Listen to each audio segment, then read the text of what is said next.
4. 9/11.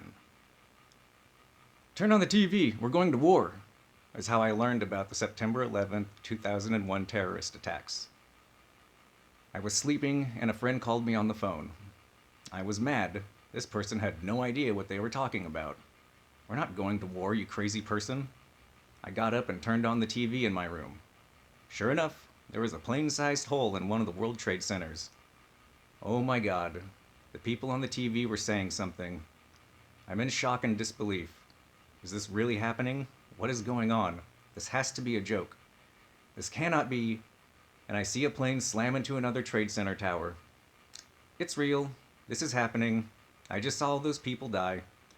Just saw them vaporize in fire as their airplane disappears into the side of a building. So high up, they crashed so high. So high, what is going on? What is going on was the question for years and years. But something else happened immediately afterward that I was not prepared for. Our leaders didn't ask, what is going on? Our leaders acted like they knew something and that we needed to do something about it right away. We're totally going to war, my friend said. No, no, no, no, no, no.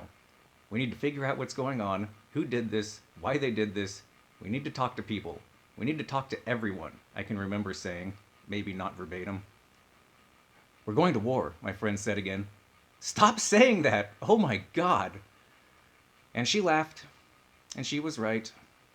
We went to war with a flag in each hand, screaming our lungs out about how you don't mess with the good old US. It was the worst I've felt. It's the worst I've ever felt as an American. My friends didn't really care. I had just turned 19 and they were 18. We all liked to socialize and party and hang out and be free-spirited young adults. No time for what the old men were doing and their weird games they play with each other with other people's lives. We had movies to watch, music to listen to, drugs to do, and girls to pursue. We were all set and very comfortable with our lives. But this attack, this terrorist attack, stuck with me. I couldn't stop thinking about it.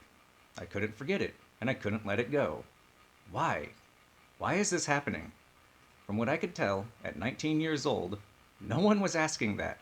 Nobody cared why. There seemed to be only two settings at that time: apathy and rage.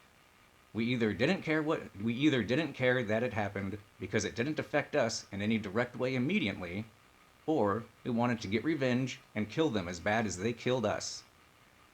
We either kept our heads in the sand, or we looked it in the face and we saw red. And there was poor old me, wishing we could somehow, some way, figure something out about this before doing anything. I had no idea how unpopular and fringe and just un-American I would be considered for that. Man, I had no idea how wrong I was thinking we shouldn't knee-jerk react to something utterly devastating happening to us. At one point during this, our president had an over 90% approval rating. And at the time, fortunately for me, I was unaware of that. Because I don't know how I would have felt or reacted if I had known that over 90% of the country wanted to go and kill a bunch of people. That might not have been what they actually wanted, but that's exactly what they were approving of. That type of mentality, going with what you know is wrong, but insisting is right at the time, it didn't begin or end there. It's happened before, and it's going on today, unfortunately, in my super awesome country. We wanted revenge. We wanted to kill a bunch of people. So our leaders figured out a way to make some money out of it. Not money for us, for our country, that would be wrong, but money for our rich leaders and their rich friends who built great missiles and bombs and poor quality military equipment for all of our American soldiers on the ground to use. Our leaders let the people who attacked us go. Our leaders let the people who attacked us go free, because they saw the hate and anger of the American people, and they could take that and use that and turn it into a way to make money for themselves, while making Americans think killing a bunch of people was a good thing. Yes, I was never more ashamed of my country, and I was never more ashamed to be an American. Thanks a lot, guys. Jeez. But that was a long time ago. Kids who were born then are driving now. The internet was still a new thing when 9/11 happened, to the majority at least. By the time these kids were 10, the worst terrorist attack in American history was something maybe they heard their parents mention, and I have no idea what is being taught to them in school about it. Do these kids know that the 9/11 attacks and the Iraq War too had no legitimate connection to one another aside from America's need for revenge? I'm sure you knew. It's the kids I'm wondering about. Not long after that, around 2005, there was a kid I worked with. He was 16, and he loved our president, and he loved God, and he loved our country, and he loved our freedom, and he was 100% ready and willing to protect our country and liberate the good people of elsewhere from the bad people of elsewhere, so he signed up to go to war.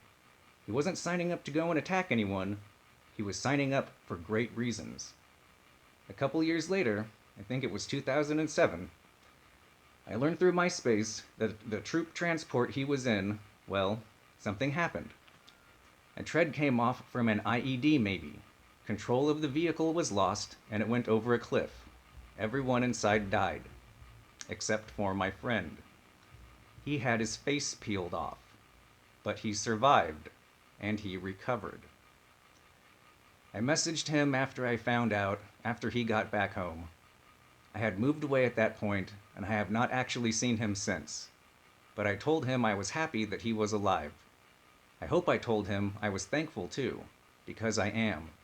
He was a very good kid who gets to be a very good man. He's very lucky for that. I ended up having another friend who served in Iraq War too. I met him in Los Angeles, and eventually we became roommates. We were pretty opposite in many ways, but we were also pretty similar and enjoyed a lot of the same things. He was from Lake Charles, Louisiana, and he didn't get his face peeled off. He looked good enough to be an extra in Hollywood. We never stopped fighting since 9/11. I thought we did, like an idiot. I also thought that leaving Iraq would be a bad idea. It turned into a no-good situation. And what a terrible realization it was to make, going from never wanting to go over there in the first place, against the will of 90% of my country, to wanting to stay there and dealing with the mess we helped create. Again, going against the will of 90% of my country. I just love to be on the losing side of things, apparently. But we did leave, for the most part. Only our human forces, though. We kept our influence over there, and we kept our bombs and pilotless drones. And we've been dropping bombs and blowing people up just about every day since we left over there. It sure doesn't make me proud of the greatest country in the world, and it is downright awful, in fact. But I do understand that many people in our country think this is a necessity. Respectfully, I disagree.